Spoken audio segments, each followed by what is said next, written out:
Chapter 15. Chowder. It was quite late in the evening when the little moss came snugly to anchor, and Queequeg and I went ashore, so we could attend to no business that day, at least none but a supper and a bed. The landlord of the Spouter Inn had recommended us to his cousin Hussey of the Trypots, whom he asserted to be the proprietor of one of the best-kept hotels in all Nantucket, and moreover, he had assured us that cousin Hosea, as he called him, was famous for his chowders. In short, he plainly hinted that we could not possibly do better than try pot luck at the Trypots. But the directions he had given us about keeping a yellow warehouse on our starboard hand till we opened a white church to the larboard, and then keeping that on the larboard hand till we made a corner 3 points to the starboard, and that done, then ask the first man we met where the place was. These crooked directions of his very much puzzled us at first, especially as, at the outset, Queequeg insisted that the yellow warehouse, our first point of departure, must be left on the larboard hand, whereas I had understood Peter Coffin to say it was on the starboard. However, by dint of beating about a little in the dark, and now and then knocking up a peaceable inhabitant to inquire the way, we at last came to something which there was no mistaking. 2 enormous wooden pots painted black and suspended by asses' ears swung from the cross-trees of an old topmast planted in front of an old doorway. The horns of the cross-trees were sawed off on the other side, so that this old topmast looked not a little like a gallows. Perhaps I was oversensitive to such impressions at the time, but I could not help staring at this gallows with a vague misgiving. A sort of crick was in my neck as I gazed up to the 2 remaining horns. Yes, 2 of them, one for Queequeg and one for me. It's ominous, thinks I. A coffin, my innkeeper, upon landing in my first whaling port.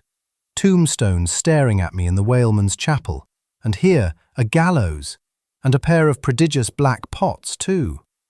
Are these last throwing out oblique hints touching Tophet?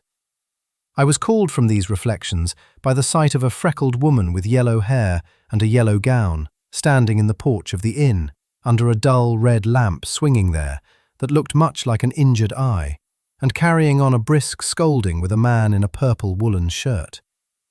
"Get along with ye," said she to the man, "or I'll be combing ye." "Come on, Queequeg," said I. "All right. There's Mrs. Hussey."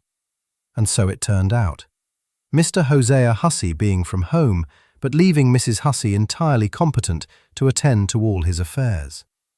Upon making known our desires for a supper and a bed, Mrs. Hussey, postponing further scolding for the present, ushered us into a little room, and seating us at a table spread with the relics of a recently concluded repast, turned round to us and said, "Clam or cod?" "What's that about cods, ma'am?" said I with much politeness. "Clam or cod," she repeated. "A clam for supper? A cold clam? Is that what you mean, Mrs. Hussey?" says I. "But that's a rather cold and clammy reception in the winter-time, ain't it, Mrs. Hussey?" But being in a great hurry to resume scolding the man in the purple shirt, who was waiting for it in the entry, and seeming to hear nothing but the word clam, Mrs. Hussey hurried towards an open door leading to the kitchen, and bawling out, "Clam for 2, disappeared. "Queequeg," said I, "do you think that we can make out a supper for us both on 1 clam?" However, a warm, savoury steam from the kitchen served to belie the apparently cheerless prospect before us. But when that smoking chowder came in, the mystery was delightfully explained. Oh, sweet friends, hearken to me. It was made of small, juicy clams, scarcely bigger than hazelnuts, mixed with pounded ship biscuit and salted pork cut up into little flakes, the whole enriched with butter and plentifully seasoned with pepper and salt.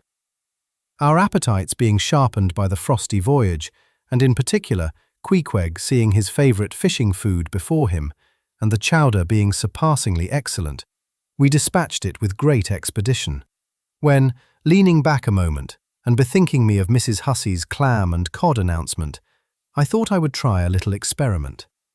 Stepping to the kitchen door, I uttered the word cod with great emphasis, and resumed my seat. In a few moments, the savoury steam came forth again, but with a different flavour, and in good time, a fine cod chowder was placed before us. We resumed business, and while plying our spoons in the bowl, thinks I to myself, I wonder now if this here has any effect on the head. What's that stultifying saying about chowder-headed people? But look, Queequeg, ain't that a live eel in your bowl? Where's your harpoon? Fishiest of all fishy places was the try-pot, which well deserved its name. For the pots, there were always boiling chowders.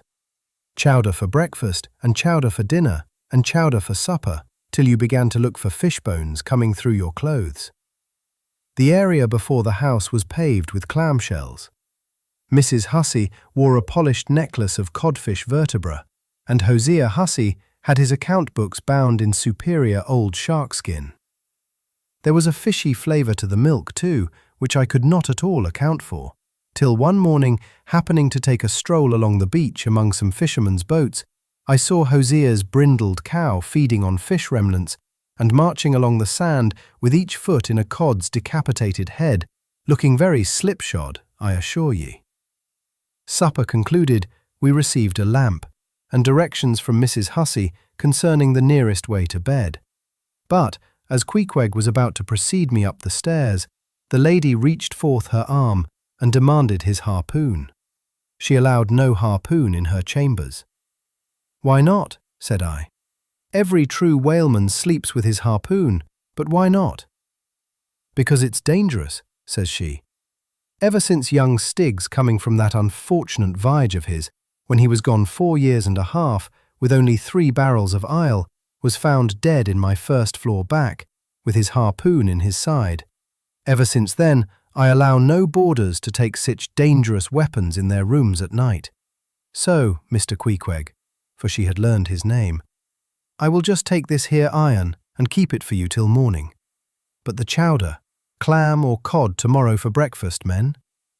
"Both," says I, "and let's have a couple of smoked herring by way of variety."